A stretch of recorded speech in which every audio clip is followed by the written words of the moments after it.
Imagine American television without MASH. The show became a staple in every home, bringing families together to share laughs and to bicker over who their favorite cast member was. What was your favorite cast member? What a sitcom might be like after first aired in 1972, during the Vietnam War. It was mostly about the stress of relationships and the pain that people in a mobile army hospital for surgery. It quickly became a fan favorite and did well. But even though the show was a huge hit on the screen, something else was going on behind the scenes. Things got worse. There were misunderstandings, and eventually some well-known stars had to make the hard choice to leave or their own exits professionally or for some other reason. You might be shocked by the truth, because Gary Burghoff just told us what really made these actors leave. Mask is a unique war story. When MASH first came out, it wasn't just another. It dealt with war themes that talked about and raised real debates about war, trauma, and the absurdity of it. Was okay to talk about morals too. In a strange way, that might be just right. What made people love the series, which had a kind of comedic. There was some good news amidst all the bad news. In movies and real life, the 1970s war in Vietnam made things tense. There was war going on, but MASH made a space where people could laugh, think, and sometimes they even heal. But before we get into the chaos, the tragedy, and the shocking ends, let's go back in time a bit and begin at the very beginning. The moment when this famous series first aired. It all started with a book. MASH is a book about 3 army doctors. It came out in 1968 and was written by Richard Hooker, who wrote under the name Hornberger, a military surgeon. Richard with help from author W.C. Hines. The book told a made-up story about a U.S. mobile army hospital for surgery during the Korean War, and it had the right amount of with biting wit and surgical accuracy. The book's popularity led to 2 more written by Hooker himself and then a number of less serious spin-offs, written by even though William E. Butterworth is credited to both men. Then came the movie directed by Robert Altman, who wrote the 1970 movie version. Brought the chaos and dark humor of the book by Ring that was turned into a movie. Don Lardner Jr. starred in the movie. Stephen Sutherland, Elliot Gould, and Tom Skerritt with roles that stand out for Sally Kellerman, Robert Duvall, and a young Gary Burghoff as Radar O'Reilly, who rose to fame as the only actor to praise his part in the TV show. While the story was really set in stone during the Korean War, the subtext was clearly talking to the Vietnam War was going on at the time. Not the Army and Air Force both liked it. At first, Force Motion Picture Service base officials wouldn't let the movie be shown, claiming that it looked bad on the armed forces, but the people didn't agree. It turned into one of the 20th hits for Fox in the early 1970s, won the Cannes Oscar for Best Film, adapting a screenplay, and later won a There is a spot in the National Film Registry for having to do with cultural history or that movie is aesthetically important. Began the process of making television series that, surprisingly, almost didn't happen. CBS tried to make the book's follow-up MASH Goes to Maine, but it didn't work out, so they took another swing, and MASH the show began in 1972. At first it had trouble getting viewers. Few viewers didn't know how to take a show that mixed being silly with field surgery, but then in its the second year, the network moved it to everything changed when they got a new time slot. Joined a famous Saturday night band. All in the Family was one of the shows on CBS. The Bob Newhart Show with Mary Tyler Moore Hart Show and the Carol Burnett Show each week. MASH found its audience. All of a sudden the golden Alan Alda was in the ensemble cast.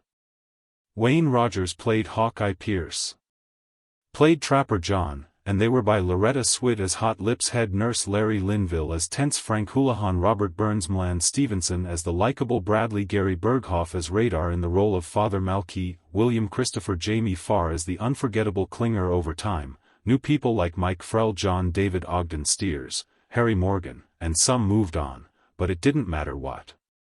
The show was still sharp, heartfelt, and the tone of the show is very human. Changed into what started as broad comedy slowly made room for deeper, more some of that emotional storytelling. Change came from Alan Alda himself, took on the roles of writing and directing his. The character Hawkeye went beyond the joke-telling surgeon in the early seasons to become a complex emotional TV. Historians say he was a complicated person. The first draft of Dale Hawkeye looked like he was in the movie and the book. Smart and sarcastic, but over time she helped him become a man. Want to save the world, and slowly seeing that he couldn't and not everyone else was really happy about that change. Richard Hornberger was the first author. Eventually spoke out against the show. He thought the TV show had gone too far from his vision, especially the way he showed Hawkeye, who was based on himself, but for most people who watch Alda's version of the character became the most important one. As MASH grew up, so did its characters. So did the fights going on behind the scenes. Not everyone in the cast agreed with some people felt left out of the show's new direction. Their jobs weren't getting bigger, they weren't being given the chance to grow, weren't going through personal problems, or felt a fancy to do something different. During its 11 seasons, the show saw several casts make some graceful, some more surprising than others, but through all of it, one thing stayed the same: the cast always brought the heart of MASH to life. Never changed my mind about that. So let's go straight to the story of the first big cast member to leave a break that caught fans by surprise and sparked. There are serious questions about what happened. Was it personal or professional? Burghoff, who had been there since the beginning, has finally shown the real why these well-known stars quit MASH, and the truth is stranger than if you think about it. Lon Stevenson. Just when you were beginning to love Mlan, Colonel Henry and Stevenson's warm, bumbling Blake, MASH made a choice that fans didn't like. Shocked that they killed him off without giving it a second thought. It wasn't just another cast change. That exit became one of the most important and sad moments in the history of TV shows. Stevenson, who played the friendly too much for the commanding officer of the 477th, were a big part of the show's first 3 seasons. When the people who made them had to, it wasn't like them to write him out. Sitcom route of quietly moving his kind of person or leaving the door open for a no. They didn't go back, they killed him off-screen all of a sudden and without warning. It was brave and risky for a show that, even though it made people laugh, was always having something more. Set during the Korean War, but it clearly struck a chord with the MASH. Wasn't scared of the chaos in Vietnam as he laughed at the jokes that hide dark truths. His death proved it and sealed the deal. People know the show as a sitcom that didn't move. Henry was important to MASH's early magic was often calm and easygoing. Perfectly summed up chaotic leadership, the show's signature mix of silly and ridiculous, how people feel and how unpredictable that they could have just written him a break between seasons like they did in the future. John Wayne Rogers, The Trapper, A Gentle Goodbye, maybe A Letter from Home, and the chance for a cameo one day, but they gave him a full episode instead. Send off the last episode of season 3 of Abyssinia before he pulled the rug out from in the last few seconds under everyone. At first, it looked like a happy ending. Henry gets the call that he's going somewhere. Rosie's is having a goodbye party at home. There were hugs, tears, laughs, and one last helicopter liftoff, his farewell sad but hopeful that he would get home for his wife and son. It should have been over last second, but it didn't happen. Of the show, during a crazy scene during the surgery, Radar walks in. With a shaking voice, he says, "Lieutenant, the plane of Colonel Henry Blake was hit. There were no ships in the Sea of Japan." And just like that, he was gone. Also false was the idea that MASH would always be careful. The show had always walked a fine line between being not as bitter as the first MASH book by Richard the Real H. Richard Hornberger was Hooker, and W.C. Hines, nor as free-spirited as Robert. The TV show found in Allman's 1970 movie. It had its own voice, and it was rude, but aching. A war show that looks like a funny, or maybe the other way around, showed something that not many shows did in the 70s: humor with a point, for sure. Were crazy jokes, never-ending drinks, and usually doing it at the nurses. It cost a lot, but it hurt too. Sometimes even morality, while the network made them add a laugh track. Many thanks to co-creator Larry Gelbart's MASH never shied away from anger, moments of seriousness, and among its talented Henry Blake stood out in his group. At best, the leadership was strange, often a cause of chaos instead of order, but that's exactly why viewers loved him. He was a little shocked and human. His interactions with rigid Major Frank Burns, Larry Linville, and Kevin hurt her hot lips when Loretta Swit gave her the show's funny rhythm, but there was also gravity in the famous episode You Can Hear the Bullet when Alan Alda, who plays Hawkeye, breaks down over a friend's death. Henry is the one who gives the devastating emotional anchor of the episode. Rule number 1 is that young men should die. The second rule is that doctors can't change it. First, when Mlan Stevenson left, Harold's death wasn't the same after the show. It wasn't just a plot point, it was a huge change. In tone and how the characters act, the truth. Richard Stevenson had lost hope. Like Wayne Rogers, he felt more and more being pushed to play second fiddle to Hawkeye, played by Alda, who had become the show's unofficial star. If Henry wasn't the main character to an event, Stevenson often found himself with just a few funny lines and less screen time than almost everyone else. In what writer Mara Van later said about the main cast, it was clear he wasn't happy on MASH. Stevenson also thought that the 20th Fox, which made the show, wasn't taking good care of the cast. When he asked for a raise and a share of the show's growing popularity, the studio said no, made it clear that he wasn't to blame for how popular the show was during his. Despite their frustrations, a new chance came up. Stevenson had been a guest host on The Tonight Show for Johnny Carson and a lot of other people. His surprise did pretty well. He was funny, charming, and laid back. NBC saw they gave him a deal with potential, the chance to have his own show and take over The Tonight Show, maybe? It was an irresistible offer for good. There's more to pay for, and he wanted the spotlight all to himself, so he left.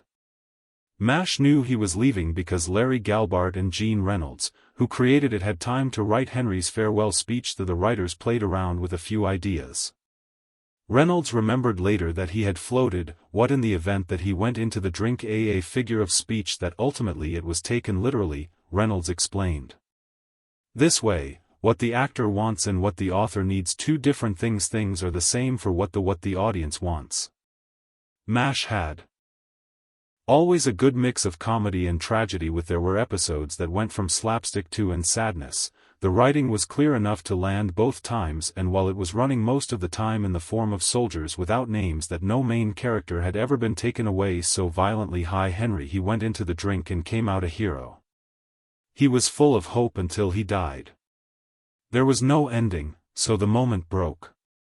TV standards. In the last scene, Radar walks into the operating room with his pale face as he says the terrible thing: news, the surgeons can't talk. They keep going while holding back tears. Outsider says they had masks on under their faces. The cast didn't know about the scene ahead of time. Their reactions were impact was real and happened right away. An intense Lon Stevenson, even though asked for a way out, and was crushed when he found out that his character was going to die. Several reports say he skipped the rap. The party to protest that viewers weren't ready either. Gene Reynolds got a phone call from a sad fan after the episode aired. The caller said that was "You don't have to, it's just a little comedy show." That more than 1,000 letters poured into CBS. Most of them were mad that no one had seen it. Bits that were coming had died before, but this was still Henry. For all the backlash, the choice had a more. Even though it was set during the Korean War, MASH worked with Vietnam all the time, which was still new in the American. Being aware that it was the first war people in the U.S. watched on their real-time loss on TV screens cleaned up by the statistics. Gene Reynolds thought that emotional space was dangerous to make MASH. He said, "If it's possible to lose in life, there should be a link. War takes away people like Henry Blake." A lot of movies would later fight not because of Vietnam but because MASH, its message wrapped up in a well-known sitcom comfort. Henry's death hit in a different way, was shocking, unforgettable, and revolutionary. Mlan Stevenson was not happy with the people who used to love him no longer did. Go to NBC and watch his post-MASH shows. Flopped. According to his death notice, he would say later that his biggest mistake was thinking fans loved him when really, everyone loved Henry Blake. Without the charm of Mlan Stevenson and warmth, there wasn't any Henry he brought. Bringing that character to life made him laugh. Flawed, unforgettable, and in Los Him. MASH showed that even in funny people could still feel the cost of war. At Henry's death wasn't just a plot twist, it was a Wayne still has one message that sticks with him. Rogers and Mlan Stevenson got a sad goodbye and a flood of letters from upset fans that are angry at the Wayne didn't get the same courtesy. Rogers, he was there for one episode and by John was gone for good after the next trap. No farewell, no send-off, just replaced. Why didn't Rogers get the same thing? As Stevenson, well, let's just say it came down to tensions behind the scenes. And a small but growing split by the mid-1970s, MASH was one of the most popular TV shows and it was easy to see why Wayne was cast. Rogers, Alan Alda, and the rest of the group had great chemistry. The writing, the team led by Larry Gelbart, was really smart and without fear. It was like lightning in a bottle and everyone knew it, but that doesn't mean I don't think anyone was unhappy after Stevenson. They chose to leave at the end of season 3. Soon after, Rogers did the same. But unlike Stevenson, who left, had been written into the plot of in dramatic style, Trapper John just gone, no dramatic ending, no heartfelt at that point, he was just let go off screen. Hawkeye didn't even have a note of farewell from his best friend, so why did Wayne Rogers leave? The heart of it, he felt he was lied to when he signed up for MASH. He thought he was going to be a co-lead with Alan Alda, and that's how it started. But every time a new episode came out, the focus shifted more and more to Hawkeye's equal. John the Trapper was slowly becoming his partner. The focus of the stories was getting narrower. Wayne liked working harder on Hawkeye. When they were with Alan, they were really friends. Screen on and off, but the amount of he was tired of hearing stories. Wasn't going to sit still while he didn't want to end up in that role. Angry, and so before it could get even worse, he chose to leave. He kept his peace of mind. In a 1979 interview with author and reporter Jerry Buck, Wayne asked straight out, "Do I have any? Feel bad about leaving the show? I'd have, wish I hadn't left, I'd have regrets." To just leave without giving any notice, without any talks, was the fact that he had never signed anything official before deal. When he was first cast in, the producers gave him a paper to sign. But he was very worried about the immorals clause in the files. It's strange that no one ever followed up to finish it up. That small mistake he chose to change everything, so when he leave, there was nothing stopping him. The studio was very angry because lawsuits were threatened, but when it came out, he hadn't agreed to anything.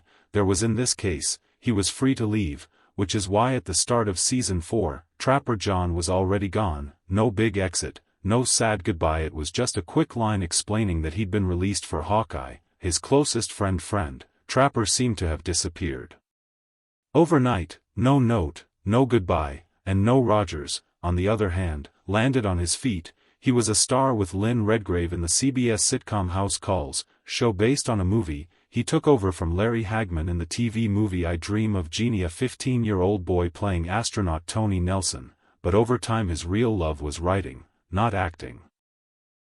In charge of money, Wayne Rogers had a good head for business. He started his own investment business and became often seen on Fox Business News. He even hosted his own money show at one. Act had opened the door at one point. Money was what gave him long-term happiness and success, so don't leave. Wayne didn't make a mistake with MASH. He went with his gut and the path that made him happy, and in the end wealth, until he died in 2017. Wayne and Alan Alda stayed close after Rogers. Alda posted a touching tribute after he died. His friends from Hash on X, which used to be Twitter, Mashup, miss Bill very strongly. In his strength, his good looks and soft humor not played. They were Bill Hash William Christopher, but it's worth it noting Alda wrote Bill by mistake, maybe instead of Wayne. In the tribute, something went wrong with co-star William Christopher, while some cast members of MASH left to find new chances that other people have missed. Because of how much the show made people feel, Rogers could not handle it anymore. It was when it comes to creative fulfillment, and in the end, he got exactly what he wanted. A life and job that fit his needs. Gary, it's kind of funny, isn't it, Boff? It was Boff, who was better known as Radar O'Reilly. He was the heart of MASH in many ways. The thing that held everything together both on and off screen, so when he left it wasn't just feel like the show in season 8, it felt like a character leaving. Something important had been taken away. Something honest that you could count on. Radar's departure happened in the Goodbye Radar is a 2-part episode that fans for a long time, it hurt. Something about him is being sincere. His awkward sweetness, that bear that was worn out and stayed with you. His laugh or loudness wasn't the best or the most exciting, but he was the most stable. What's beating behind all the chaos, so when it wasn't just another time he left. It was the end of an era for the cast. Walter "Radar" O'Reilly was not like anyone else. Something else in the 477th. While most of the people who lived in the camp were either being cracking wise or drowning their feeling sad in gin or having temper tantrums, Radar was different about the war. Pretty reliable and a little awkward but always cute. You could Radar will always do the job. Done to answer before you even asked, to add a little innocence to in a world that was mostly negative. MASH had a strong cast: Alan Alda's brilliant humorous Hawkeye, Loretta Swit's straightforward deeply emotional Margaret Hot Lips Houlihan, and a lot of others, but no one quite matched the emotional base that Radar put on the show, while the others added spice, laughter, and the soul that the grit Radar brought is why Burghoff's leaving hurt so much. Been a part of MASH since the start, and in fact, he was the only one before that main actor or actress who moved up from Bruce Lee's 1970 MASH movie to the show that keeps Radar's soft-spoken magic alive from the movies too.